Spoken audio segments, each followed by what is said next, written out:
Assalamualaikum warahmatullahi wabarakatuh. Halo kamu muda semua, selamat datang di podcast UHAMKA.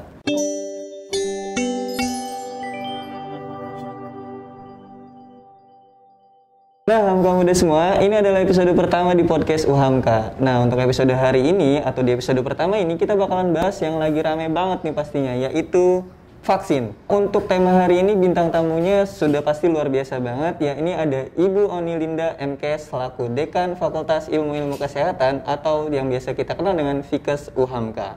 Assalamualaikum Ibu Oni, apa kabar? Waalaikumsalam warahmatullahi wabarakatuh. Alhamdulillah sehat. Nah, kita ngobrol santai dulu sebelum kita bahas tentang vaksin nih Bu. Kegiatan Ibu selama ini ngapain aja sih Bu selama pandemi ini? Ya, aktivitas saya masih seperti biasa ya, mengajar, lalu kalau akademiknya ya membimbing mahasiswa, lalu melakukan rapat-rapat manajemen. Dan memang karena masa pandemi ini, jadi kita bagi setengah di waktu 1 pekan itu kita lakukan di WFH, sisanya lagi dilakukan di WFO. Gitu. Iya. Nah Bu, sebelum MUI mengeluarkan status halal dan suci untuk vaksin nih Bu, menurut Ibu sendiri nih, vaksin Sinovac Biotech ini apa sih Bu? Ya, jadi vaksin itu jenisnya banyak sekali ya Mas ya.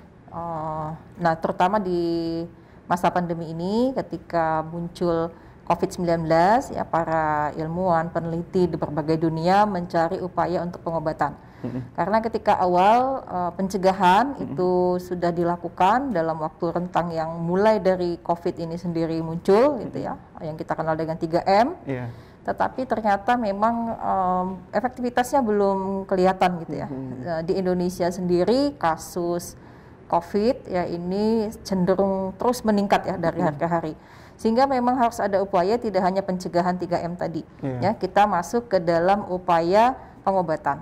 Nah, dalam pengobatan ini tentunya dicari apa yang bisa lebih tepat gitu ya untuk mengobati virus ini.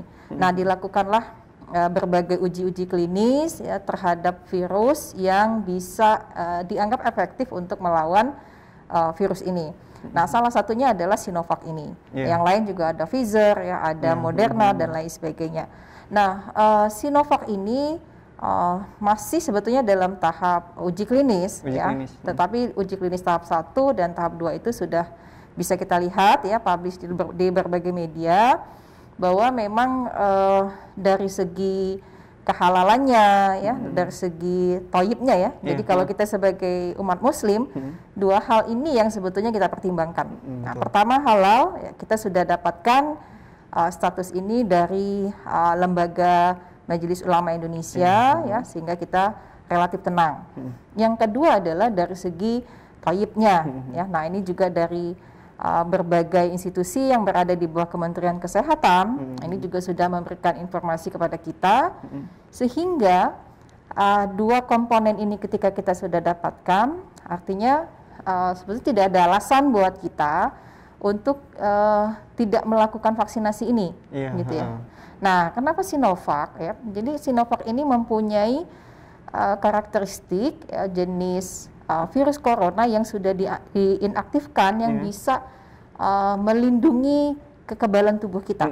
Ya, walaupun sebetulnya setiap virus itu punya karakteristik khusus untuk menyerang musuhnya. Nah, meskipun demikian, ya, vaksinasi ini adalah upaya kita untuk membentengi diri, gitu. Walaupun memang tidak ada jaminan, gitu, ketika kita sudah divaksinasi pasti gitu kita akan aman, gitu. Nah, dipilihnya juga Sinovac ini karena dari segi penanganannya lebih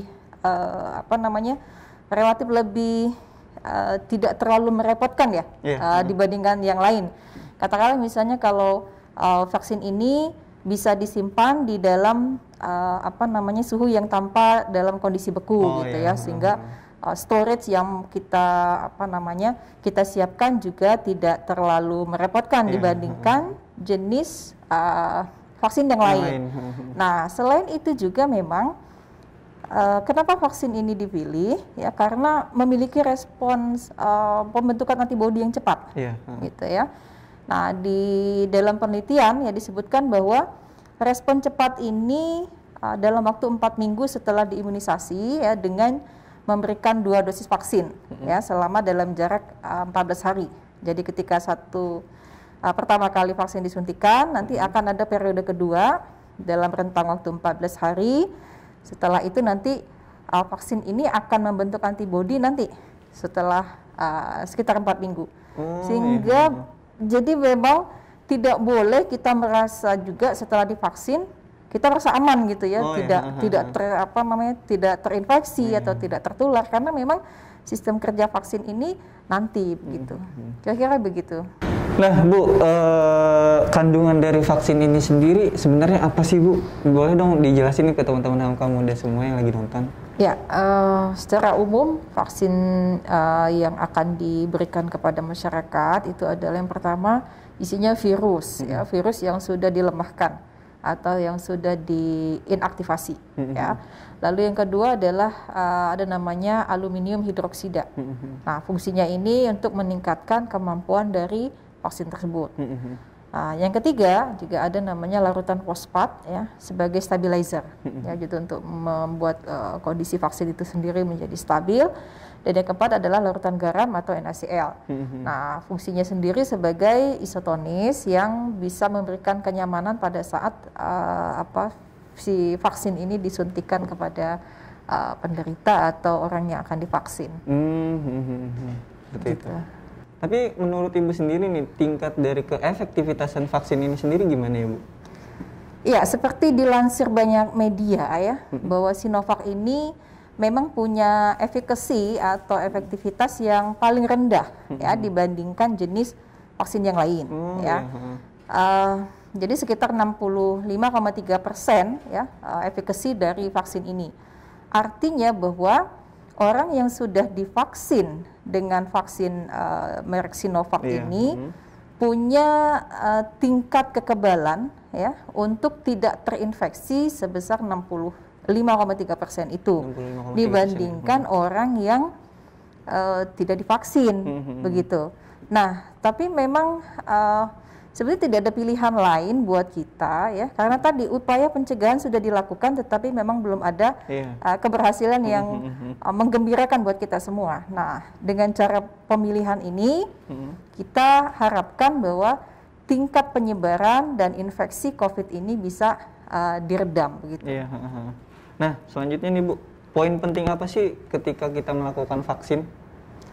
Ya, jadi ketika kita akan divaksinasi, ya mungkin perlu juga kita ketahui baik sebelum dilakukan vaksinasi atau setelahnya.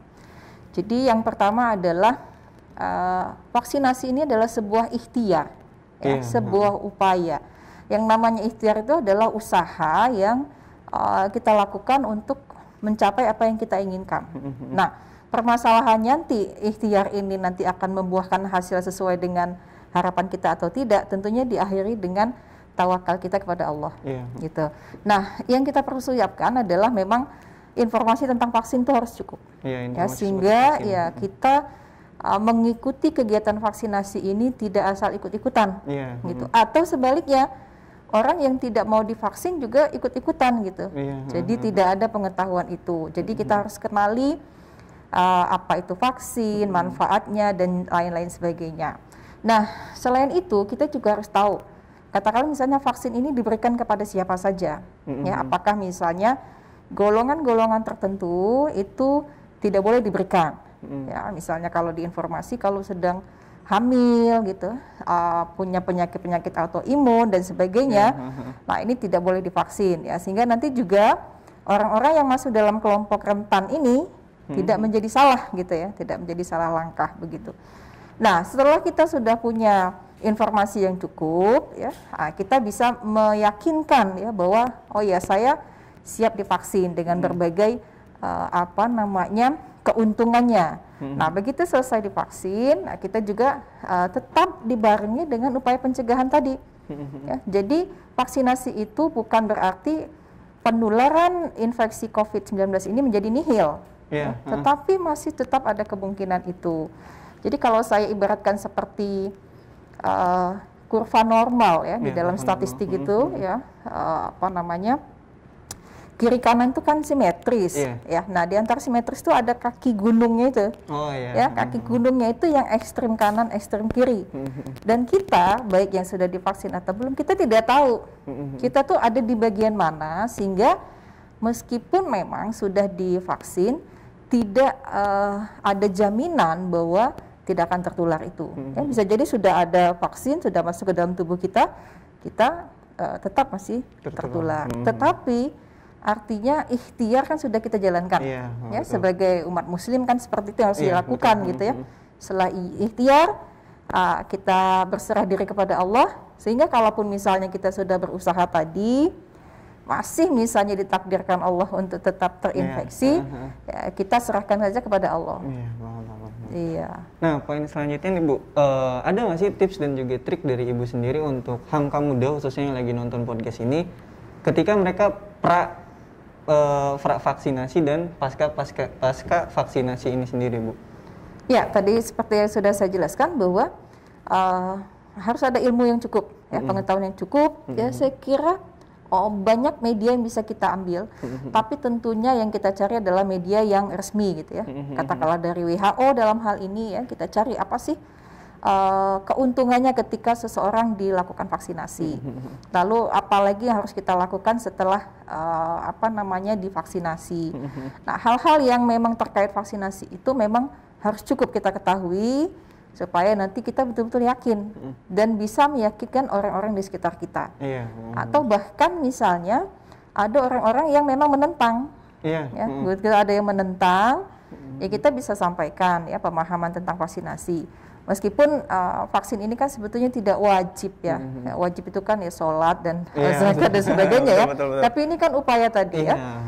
Rasulullah itu mencontohkan kepada kita gitu dalam satu hadis, ikatlah untamu dulu baru bertawakal, gitu. Jadi artinya vaksin ini juga adalah upaya kita dulu untuk memproteksi diri kita, gitu, baru nanti bertawakal.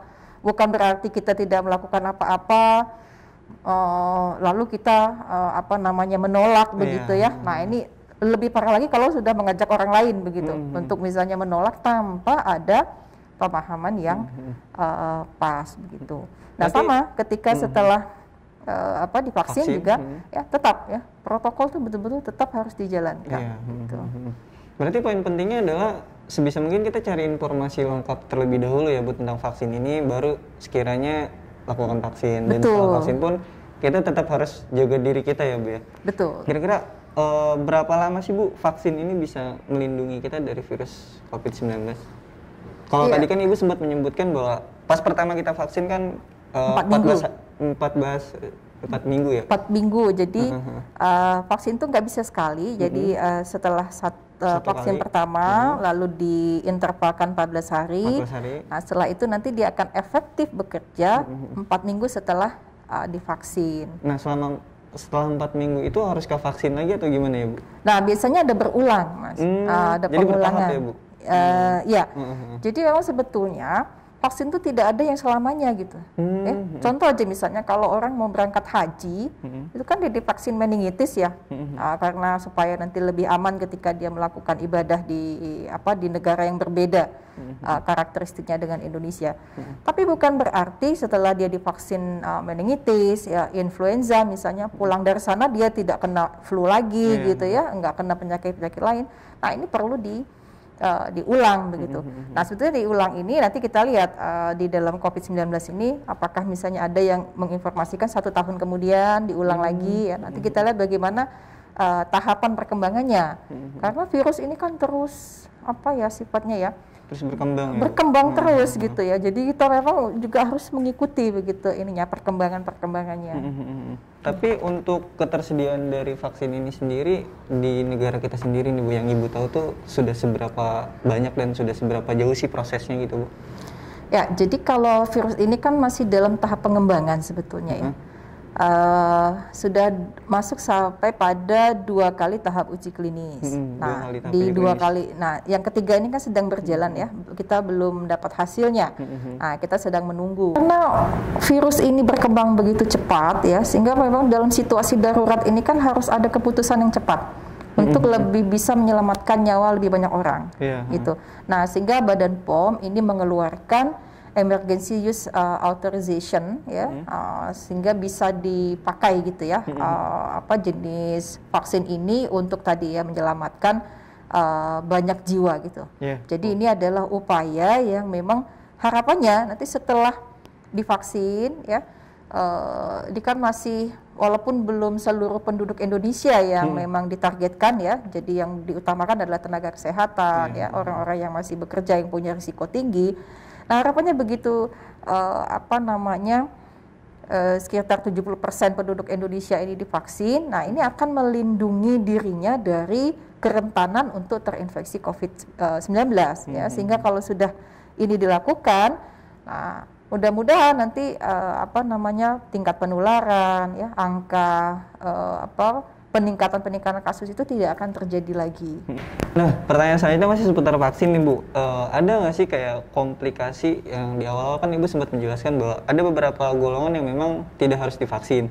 Nah, ada nggak sih kayak misal ada ibu hamil yang divaksin, ada nggak sih komplikasinya gitu Bu?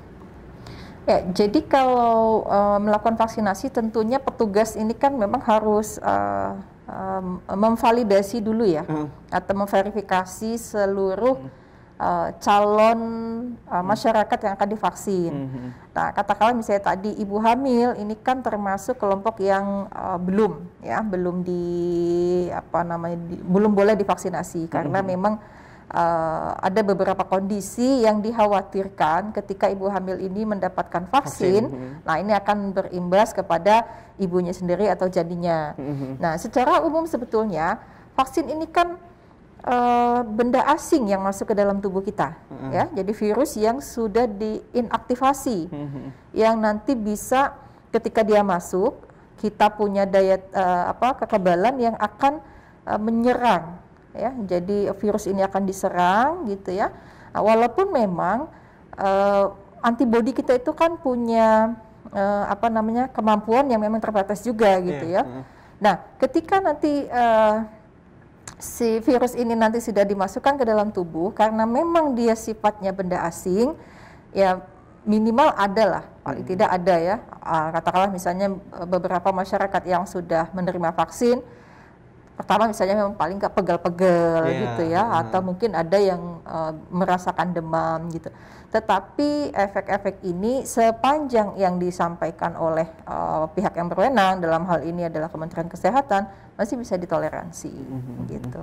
Tapi kalau semisal untuk ibu atau calon ibu nih yang merencanakan kehamilan, perlu nggak sih divaksin Bu? Kalau tadi kan pertanyaannya tentang ibu hamil, nah ini yang mau merencanakan kehamilan nih Bu, perlu nggak sih divaksin? Sebetulnya kalau perlu tidaknya ya memang perlu, gitu ya. Tetapi memang dilihat apakah misalnya calon ibu ini dia punya komplikasi atau tidak, begitu ya. Atau misalnya punya hal-hal yang memang menyebabkan dia tidak bisa divaksin. Katakan misalnya kalau penyakit autoimun atau penyakit-penyakit degeneratif tertentu yang memang tidak membolehkan dia divaksin. Nah, selanjutnya nih Bu, semisal Raffi udah divaksin, tapi teman Raffi belum. Apakah Raffi punya kayak apa sih namanya indikator untuk penyebaran virus corona atau COVID-19 masih nggak sih Bu? Kayak misal ada indikator masih bisa nularin atau enggak gitu? Bisa menularkan atau tertular gitu ya? Iya. Jadi virus ini kan memang berkembang terus ya. Seperti yang baru-baru kita dapatkan ada strain baru begitu ya. Upaya vaksinasi ini adalah sebuah cara, ya, sebuah ikhtiar yang dilakukan untuk melindungi diri sebetulnya. Tapi perlindungan ini memang tadi tidak bisa secara full. Bahwa misalnya kalau sudah divaksin pasti aman gitu ya, makanya udah bisa buka masker, bisa nggak pakai jaga jarak dan sebagainya. Karena memang tadi yang saya sebutkan bahwa ibarat kurva normal tadi, ada bagian-bagian yang memang tidak bisa di cover gitu. Kita nggak tahu kita ada di mana. Syukur-syukur kita itu ada bagian yang sudah aman. Tetapi memang tadi tidak ada yang bisa menjamin bahwa memang setiap orang yang sudah divaksin pasti dia tidak akan tertular. Tetapi kemungkinannya untuk tertular itu lebih rendah dibandingkan orang yang tidak divaksin. Gitu. Terus kalau orang yang mohon maaf sebelumnya terjangkit COVID-19, nah itu tuh perlu divaksin lagi atau enggak sih Bu? Ya, kalau di dalam anjuran oleh pemerintah ya, jadi masyarakat yang sudah terkena ya untuk saat ini itu tidak masuk dalam kategori yang harus divaksin ya, karena mereka mungkin sudah ada antibodinya ya. Nah, yang sekarang adalah orang-orang yang memang masuk yang berisiko tadi ya, salah satunya adalah tenaga kesehatan. Tapi kan si COVID ini sistemnya berkembang ya Bu. Betul. Si virus yang terus setiap hari itu makin berkembang. Nah, kalau si vaksin yang ada sendiri nih Bu, apakah bisa melindungi kita dari mutasi si COVID-19 ini gitu Bu? Ya. Yang tadi kan kayak terus berkembang kan. Betul. Nah, sedangkan vaksinnya ini misal sekarang dibuatnya, tapi ternyata besoknya gejalanya lain lagi atau ininya apa lagi. Nah, itu bisa mencegah dari hal itu nggak sih Bu? Iya. Kalau mencegah mungkin ada, tetapi berapa besar tingkat pencegahannya ini yang memang kita ya kayak berada di dalam teka-teki gitu ya. Karena tadi ya virus ini terus gitu ya berkembang. Sementara misalnya kita membuat vaksin untuk strain yang sedang ada saat ini, tapi ternyata virus ini berkembang gitu. Nah, upaya, ini kan namanya upaya ya, seperti vaksinasi ini. Tetapi memang tidak ada jaminan ya bahwa nanti seperti WHO juga melansir bahwa kalau sudah divaksin itu tidak ada jaminan bahwa dia tidak tertular atau dia aman. Tetapi memang ini adalah upaya ya, karena vaksin ini kan dia akan membantu kita ya menyerang. Misalnya ada virus yang sesuai dengan jenis vaksin itu. Jadi memang vaksin yang diciptakan itu adalah spesifik sifatnya. Jadi dia tidak bisa menyerang seluruh jenis virus. Ya, misalnya kayak saya gitu ya, kenal Mas Raffi gitu ya, Mas Raffi dengan keadaan yang sekarang gitu ya, rambutnya gondrong gitu ya. Itu musuh saya misalnya. Ketika saya ketemu Mas Raffi dalam keadaan gondrong, maka saya akan serang gitu. Tapi suatu ketika saya ketemu Mas Raffi dalam keadaan gundul gitu ya, botak gitu kan, saya nggak bisa kenal lagi. Maka tidak akan saya serang gitu. Nah, itu kenapa meskipun sudah divaksin tadi, tidak ada jaminan bahwa itu kita akan aman gitu. Tetap ada pencegahan ya. Pakai masker tetap, jaga jarak tetap, cuci tangan pakai sabun, dan terakhir adalah memang kita pasrah gitu. Ini udah upaya semua gitu ya. Udah kita tahu kalau kepada Allah gitu. Tinggal nanti apa yang akan diberikan Allah kepada kita gitu.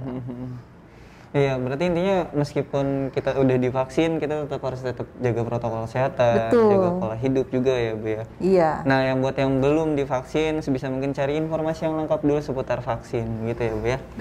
Iya. Nah, untuk selanjutnya nih Bu, apabila kalau kita udah divaksin nih, pola hidup sehat tuh berpengaruh nggak sih Bu? Iya. Iya. Jadi pola hidup sehat itu sebetulnya sesuatu yang memang jadi habit harusnya ya, bukan karena masa pandemi lalu kita melakukan mencari pola hidup sehat begitu ya, tapi sebetulnya sebuah kebiasaan aja gitu, kayak kebutuhan kita akan tidur, akan makan gitu ya. Pola hidup sehat juga demikian ya, mulai dari kita bangun tidur ya, pada sampai kita tidur lagi ya memang harus semua diterapkan gitu. Harus benar-benar berarti sangat berpengaruh lah Bu ya, sangat berpengaruh untuk setelah, meskipun setelah vaksinasi bukan berarti kita harus lepas dari pola hidup sehat. Walaupun pola hidup sehat bukan satu-satunya ya untuk mencegah gitu, ada faktor lain. Lalu kemudian bagaimana sih Bu untuk menjaga asupan gizi dan nutrisi yang seimbang agar vaksinasi yang udah kita lakuin itu dapat efektif atau bekerja secara maksimal gitu Bu? Ya. Jadi vaksin ini kan bisa sifatnya bisa mengaktifkan antibodi kita, ya. Nah, dari dalam pun kita sebetulnya harus berupaya juga untuk membuat imunitas kita itu juga baik. Nah, imunitas ini bisa terbentuk salah satunya dari makanan. Ya, nah, makanan-makanan itu banyak yang bisa kita konsumsi. Ya. Kalau di gizi itu kan, kalau kita makan itu artinya kita harus melihat bagaimana makanan itu di dalam tubuh kita, lalu peristiwa-peristiwa yang terjadi dari makanan yang kita makan, ya, misalnya bagaimana diserapnya, bagaimana didistribusikannya, ya, bagaimana dikeluarkannya, sampai pada dampak dari makanan itu sendiri. Ya, sehingga nanti ketika kita memilih makanan itu, Jadi betul-betul kita tahu bahwa memang makanan ini kita butuhkan, ya, bahwa makanan ini memang tidak kita butuhkan begitu. Nah, yang kedua adalah yang perlu kita tanamkan sebuah prinsip, ketika kita makan, ya, makanan itu adalah memang sesuatu yang kita butuhkan. Iya. Ya, artinya secara fisiologis yang betul-betul harus kita konsumsi, bukan karena keinginan. Yeah. Ya, kalau keinginan itu artinya sifatnya psikologis, Yeah. ya, masih pilih-pilih. Ini saya makan nggak gitu. Nah, itu yang memang kita buat sebuah prinsip dalam tubuh kita, di dalam diri kita supaya nanti kita pilih. Nah, makanan-makanan di sekitar kita itu banyak sekali ya. Jadi kalau di dalam gizi itu makanan itu unsur nutrisi itu dibagi dua. Ada namanya makronutrisi, ada mikronutrisi. Ya, makronutrisi itu adalah zat gizi yang dibutuhkan oleh tubuh dalam jumlah yang banyak. Ya, tapi sebanyak-banyaknya yang kita butuhkan itu satuannya nggak lebih dari gram, ya, bahkan mungkin ada miligram atau kalori gitu. Tetapi ketika yang kita makan itu berlebihan atau kekurangan, maka dampaknya juga akan ada. Yang kedua adalah mikronutrisi. Ya, mikronutrisi ini artinya zat gizi yang ada di dalam makanan itu kita butuhkan dalam jumlah yang lebih kecil. Oh ya. iya. Nah, satuannya juga akhirnya lebih kecil lagi ya, mikrogram, ya, miligram. Ya. Tetapi memang meskipun tadi ya satuannya kecil yang kita konsumsi, begitu kelebihan atau kekurangan maka akan jadi masalah. Ya. Nah, ini juga sebetulnya kalau kita merujuk kepada Al-Quran, kan ada perintah kepada kita gitu ya, wa kulu washrobu wala tusrifu gitu ya, makan minumlah tapi jangan berlebihan. Nah, ini juga yang merujuk kepada makanan tadi ya, makanan makronutrisi merujuk berapa kebutuhan yang boleh kita makan, begitu juga mikronutrisi. Nah, makronutrisi ini dibagi lagi ya, saya kira juga mungkin bisa lebih familiar ya, ada istilahnya sumber karbohidrat, sumber protein, sumber lemak. Nah, ada kelompok yang masuk di dalam mikronutrisi. Ya, mikronutrisi ini kelompok vitamin dan mineral. Nah, di antara kelompok makanan ini ada makanan-makanan yang sebetulnya spesifik ke pembentukan imunitas tubuh. Walaupun secara umum setiap makanan yang kita konsumsi dalam jumlah cukup, ya insya Allah akan menyehatkan tubuh kita. Tetapi ada kelompok-kelompok makanan yang tadi ya bisa spesifik kepada imunitas. Nah, kalau dari kelompok makronutrisi itu ada karbohidrat, ya, ada protein. Nah, ini lebih spesifik ke kekebalan tubuh. Nah, karbohidrat ini kalau secara awam dikenal dengan makanan sumber energi. Iya, sumber energi. Ya, jadi supaya nanti kita bisa beraktivitas, mempunyai tenaga. Tetapi memang dianjurkan makanan sumber karbohidrat ini adalah makanan yang berasal dari karbohidrat kompleks namanya. Ya, jadi artinya harus makanan itu selain menghasilkan sumber tenaga juga menghasilkan zat gizi lain. Ya, misalnya nasi yang kita makan begitu ya, lalu ubi ya, ini masuk dalam sumber karbohidrat. Nah, yang harus kita hindari adalah makanan yang mengandung karbohidrat sederhana. Karbohidrat sederhana. Ya, karbohidrat sederhana itu adalah makanan yang hanya menghasilkan energi saja. Ya, contohnya gula, ya, gula pasir atau gula tebu ya, gula merah misalnya. Nah, ini yang memang kita upayakan untuk dihindari. Nah, satu hal yang unik di dalam virus corona ini, ya, virus ini kan adalah protein yang dia bisa berkembang biak atau memperbanyak diri melalui media yang namanya glukosa. Oh iya. Ya, glukosa itu yang kita kenal adalah gula ya, pemanis. Nah, ketika ada gula ya yang banyak di sekitarnya, maka dia akan dengan gembira gitu ya, kira-kira dia memperbanyak diri. Nah, ketika sedikit gula ya, di dalam tubuh atau dia tidak menemukan media gula sama sekali, maka dia akan kesulitan untuk memperbanyak dirinya. Ya, sehingga memang ketika kita sudah ada di masa pandemi ini, ya pola makan yang pertama dari karbohidrat itu adalah bisa nggak kita mengurangi gula atau bahkan sebetulnya nol sama sekali gitu ya, walaupun memang agak sulit gitu ya, karena ada gula-gula tersembunyi ya di dalam makanan yang sulit untuk kita hindari. Nah, ada juga namanya protein. Nah, protein itu adalah protein hewani, ada juga protein nabati yang bisa juga untuk meningkatkan daya tahan tubuh. Ya, protein hewani itu di kita juga relatif gampang ya, ada ikan, ayam, daging, telur dan sebagainya. Kalau protein nabati itu dari kacang-kacangan, yang mungkin sudah diolah, ya misalnya di kita ya sangat familiar dengan tahu, tempe, ya dan sebagainya. Yang kedua adalah makanan sumber mikronutrisi tadi, yaitu vitamin. Vitamin yang spesifik untuk bisa meningkatkan daya tahan tubuh, ya itu. Dan yang pertama adalah vitamin A, ya, vitamin C, vitamin E, ya, asam folat. Nah, ini bisa meningkatkan daya tahan tubuh. Jadi kalau awal-awal pandemi orang mengejar vitamin C gitu ya untuk daya tahan tubuh, sebetulnya ada teman-temannya vitamin C yang bisa kita pakai juga. Tadi ya vitamin A, vitamin E, ya, lalu juga asam folat. Ya. Nah, ini bisa. Lalu mineral. Ya, mineral juga ada beberapa yang bisa meningkatkan daya tahan tubuh. Ya, ada namanya Fe atau kita kenal dengan zat besi, ada zinc, ada selenium yang sebetulnya bisa juga meningkatkan daya tahan tubuh. Gitu. Itu untuk dari segi jenis nutrisi ya Bu ya, nutrisi dan gizi ketika kita selesai vaksinasi. Nah Bu, kita kan udah ngobrol panjang nih seputar vaksin, seputar pola hidup sehat juga dan lain sebagainya. Boleh dong Bu, sebagai closing statement dari, boleh lah Ibu kasih kesimpulan seputar obrolan kita hari ini nih Bu. Ya, baik, terima kasih. Jadi kita sebagai umat Muslim, ya, yang pertama itu adalah kita punya pemimpin. Betul. Ya, kita diwajibkan untuk taat kepada pemimpin. Ya. Nah, selama pemimpin ini membawa kita kepada jalan yang benar, gitu ya. Katakan misalnya dalam konteks vaksin ini, ya, dan kita juga tentunya mencari informasi, ya. Satu misalnya vaksin ini adalah concernnya umat Muslim itu adalah dari segi kehalalan dan thayyibnya. Kita cari informasi itu, ya. Nah, ketika kita sudah dapatkan bahwa ini memang menggiring kita untuk bisa mempertahankan diri kita, ya, untuk tetap sehat. Nah, yang kedua adalah kita juga sebagai umat Muslim memang diwajibkan untuk ikhtiar, ya. Jadi ikhtiar ini adalah sesuatu yang kita lakukan, bukan hanya berdiam diri. Apa ikhtiar yang kita lakukan? Satu adalah protokol kesehatan itu harus tetap kita laksanakan, betul. Ya. Nah, itu ikhtiar kita. Lalu juga menjaga pola makan juga ikhtiar kita, ya. Lalu vaksinasi pun adalah ikhtiar kita.